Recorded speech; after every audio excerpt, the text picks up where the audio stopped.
Our military is increasingly focused on gender equity and diversity more than defeating our enemies. That is a formula for failure.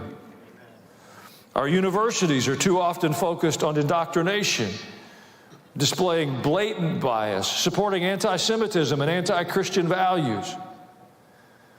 In some very unsettling ways, you don't have to have great discernment to see that these days. Yet we continue to send them our children and our money. Even our Christian universities train students in immorality and seem to avoid a biblical worldview. Our government is plunging towards moral bankruptcy. Many of our elected officials betray their responsibility as leaders for financial gain. Then they cover their corruption with press releases espousing nonsense language. Their desire to maintain power dwarfs their concern for the well-being of the citizens that they have sworn to serve and protect. The preamble of our Constitution, for those of you who can remember it from back in the day, charges the federal government with the responsibility, and I quote, to provide for the common defense. Yet we have an open border. We have multiple open borders. We are witnesses to an invasion. Hundreds of thousands of persons each month are pouring into our country.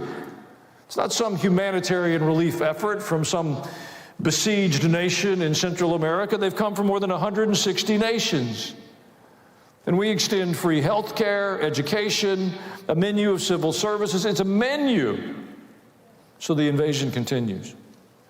And the response from our most powerful voices in the nation, they hold another hearing. They provide sound bites for their constituents. And they look for FaceTime in the daily news cycle. But nothing changes. But the awkward reality, the greater truth, is the church is the most disturbing part of the landscape.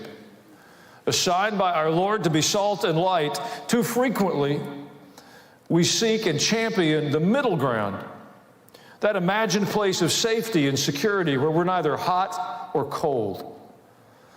We hope to be beyond criticism and thus maintain our place of importance and significance. Well, to be completely candid, I believe it's a false gospel being presented by a false church in hopes of gaining influence in a world order that is coming under the judgment of God.